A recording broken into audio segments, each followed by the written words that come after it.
Every human being will fall at one point in their life, probably at many points in their life. And I'm not talking about an actual fall. I'm talking about a spiritual, emotional, psychological fall. You don't really have any say about when or how you will fall. Life just throws this at you. It will feel like your whole world just drops beneath your feet. And everyone goes through this.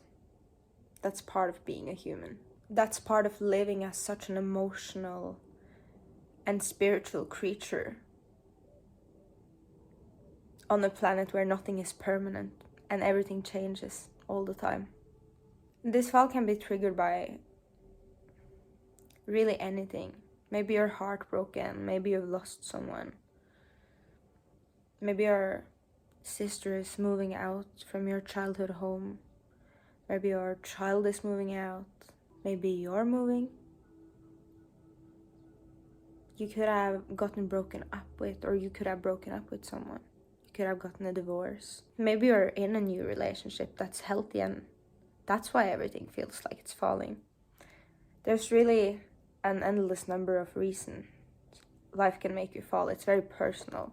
So if you're currently falling, or have just fallen, or if you're somewhere in this process of falling, you will know. But it's usually that you reach a point in your life where you realize that the life you're living isn't longer aligned for who you are.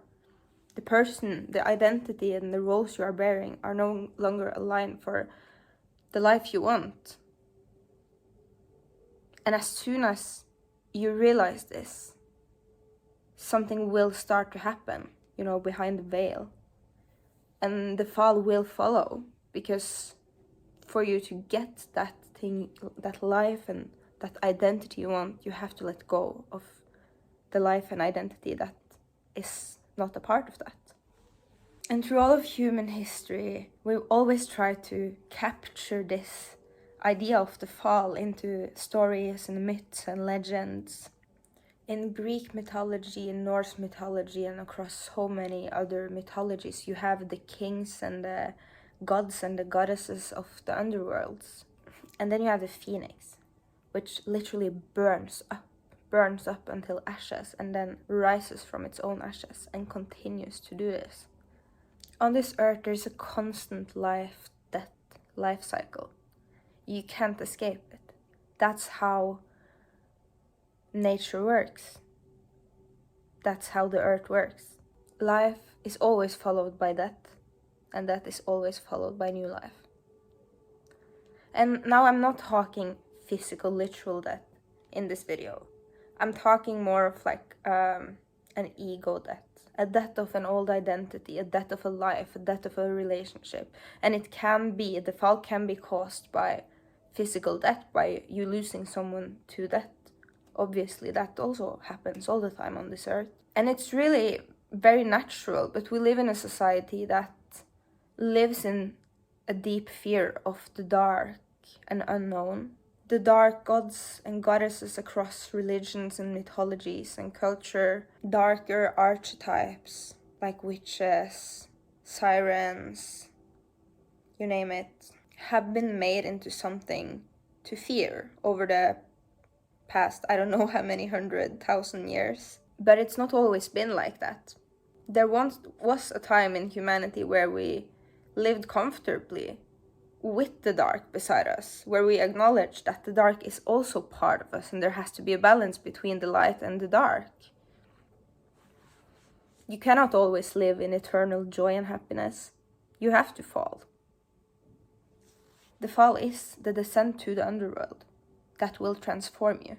And transformation always requires the death of a previous form. So if you are currently falling, I'm here to provide some support, because I am too. Like, I'm literally in one of the biggest falls of my life. And since starting working on this video and this idea, it's only fell even more. I'm not even gonna get into what's happening.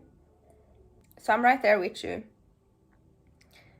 And we will get through this together, and we will rise to be even stronger, more aligned, more grateful, more joyous, more beautiful, more rich, more wealthy than we have ever been.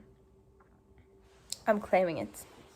This fall can feel so chaotic at times, especially when you're in it, because there's just so much happening. It's like there's a tornado around you and you're like in the middle where it's still and you're just seeing everything blow everywhere and you're just standing there. So after observing and reflecting on this fall over the years, I've come to see that there's certain patterns that repeat themselves in the process of transformation. So I split the nature of falling into 5 stages to create some structure in this video. But I just want to preface that a fall is not linear. It's not that you're going from one stage to the next to the third. A fall is messy and it is confusing, and you can shuffle between the stages. One day you can feel that you're in stage 4 and even in stage 5, and then you're straight back to stage 3. So let's get started. Stage 1, the descent. Suddenly you can hear something crack beneath you. And although your conscious mind may not realize it yet, something inside you, inside your body, knows that the fall has begun. There's something in you that knows that something has to break. You have to break to evolve. And at first, you may try to hold on to control. Well, I don't know about you, but for me at least, I'm a control freak. So I'm trying to hold on to control. I'm trying to make it not fall. I'm trying to keep everything as it was, but it won't work. Everything just keeps falling, and it's frustrating, and it feels hopeless because no matter what you do, it doesn't seem to be working. It almost just seems to make you more exhausted. So you're gripping onto this, whatever it may be. It can be an old identity or pattern or habit or role, something inside of you. It can be a relationship. It can be the need for certainty. And when you feel it start to crumble and break, you're trying to just hold on to it. You're gripping. You don't want to let it go. You're not ready to let it go yet. But what you don't realize is that gripping is only making the whole process so much harder. The gripping is only keeping you from moving on. It's only keeping you in this state longer. So at this point, you can either continue to resist the fall and continue to grip and hold on and live in misery, or you can surrender to the fall. Let yourself fall. And surrendering does not mean giving up. It does not mean that you accept that you are in this state and you are suffering for the rest of your life. It just gives you the room to kind of step back and work through this process to actually gain from it and then rise even faster. Know that in life you have to fall sometimes. To transform and to become the person you want to be, you have to fall. Because the intention of the fall is to strip you of every belief, thought pattern, identity, role, person, energy, or whatever is keeping you from becoming that person. So let yourself fall. Trust that you will get up again. Trust in your ability to rise again. And just fall. Stage number 2, the stripping. That hurt my arm. I should really stretch my wrists. The stripping will remove the identities that has protected you up until this point but are no longer serving where you are headed. It will strip you from everything that is no longer serving the path you're on. It will strip you of everything that will keep you from rising again once you've fallen. And this can look like losing a relationship that became a part of your identity, realizing your self-worth was built entirely on outside validation, burning yourself out from trying to be strong all the time, or just suddenly not recognizing the person of yourself that you spent years constructing. The stripping is not only about loss and letting go, it's also about exposure. So it It shows you truths that you haven't been seeing. You know, maybe the relationship you lost is the reason that you'll meet your husband in like half a year. Maybe the job you lost was actually keeping you from pursuing your creative dreams. So the stripping, it's not only taking away things from you, it's also showing you what you have not been seeing. By holding on to and gripping those things. And this stage can feel scary as fuck, because this is basically when you let yourself die. This is where you let go of so much of that old identity, that thing you are letting go of, that thing that has to go. And this can feel scary as fuck, because you have yet to realize who you are without those things, identities, peoples. And that's an uncomfortable stage to be in, the in-between. The stripping peels you layer by layer until you are forced to face what is underneath. Until you are forced to see everything about yourself that is keeping you from living the life that you want to live. The stripping removes you of what hurts you, but it also removes you of what hides you. It removes every mask until you barely recognize yourself. And this brings us to the next stage, stage 3, the removal of illusions. You begin to realize that the stories and the narratives that you were telling yourself was never absolute truth. You start to understand that perception is not the same thing as reality. We humans create stories all the time that we tell ourselves to attach meaning to everything around us. That's literally what brings meaning into our lives. And some of the stories feel good, and some stories doesn't really feel that good. Some stories are our own stories, and some stories have been put into our head by society or other people.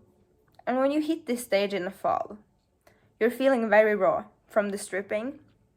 And I feel like there's something that just cracks inside you then. That's like, okay, but like the worst has already happened, shit's already happened, so I might as well just face those dark sides of myself. Those stories that has to go, those stories that I keep holding on to because they're giving me an illusion of safety. But actually they're just keeping me from the real safety that's in my future. And suddenly you can see things clearly. You can see everything as it is. And this clarity can feel devastating at first. It can hurt. It can really hurt. Maybe you realize that the person you were in love with, you weren't really in love with the person per se, but maybe the illusion or the fantasy, the potential, the future you built around that person. Maybe you're realizing that part of your self-image, part of the things you've been telling you about yourself, is actually inherited stories from your parents and their parents. Realizing that vulnerability doesn't actually make you weak. Vulnerability is what makes you strong. Or understanding that love doesn't have to involve suffering. You know, realizing these truths and removing the illusion that's keeping you from the truths, it can feel both terrifying, but it's also so freeing. So I feel like when you go through fall, you have this side of like all of the devastating emotion and the terrifying emotions. But then you also have the side where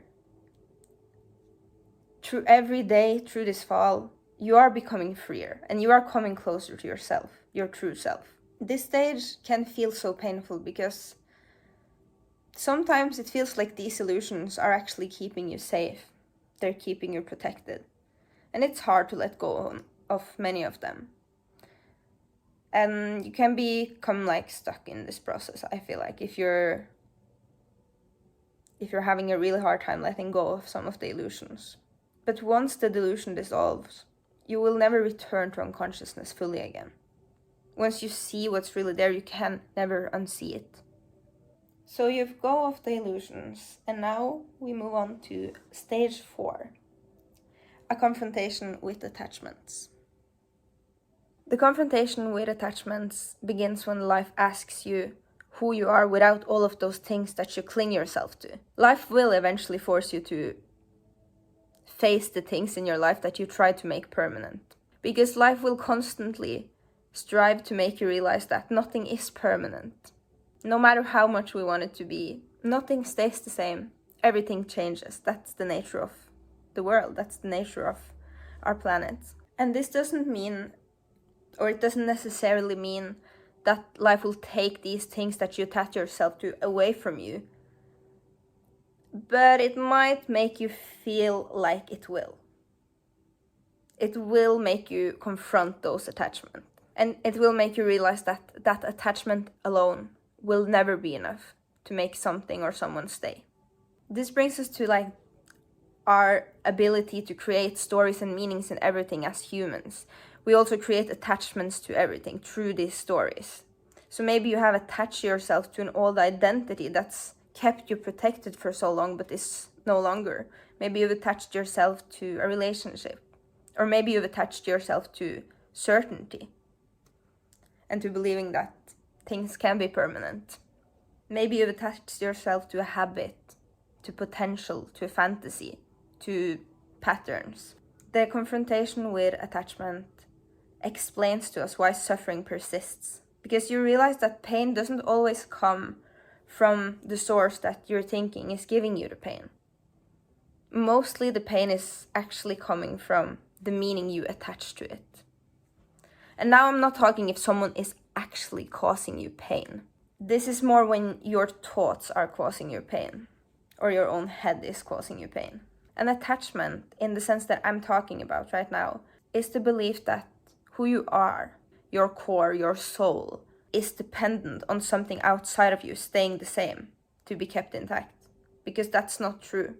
Your core, your soul, your true essence will always remain, no matter what leaves and what comes in.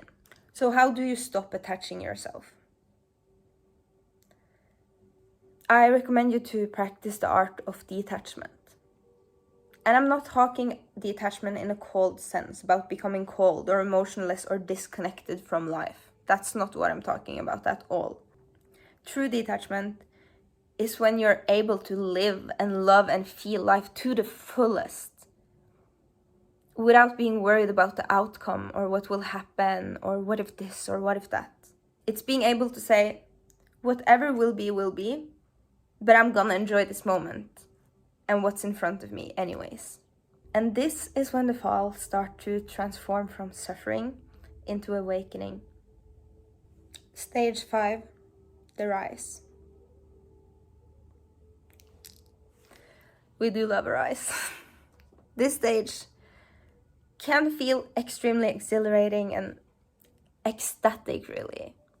But it can also be a bit slow, especially in the start. And this can create some tension. So let's talk about that. In the start, the stage is very quiet. It feels like nothing is happening, almost. It's not like you wake up one morning and you're like, oh, now I've completely healed. Now I'm a new person. That's not how life works. Patience is very crucial in this stage. Patience and believing in yourself and don't giving up.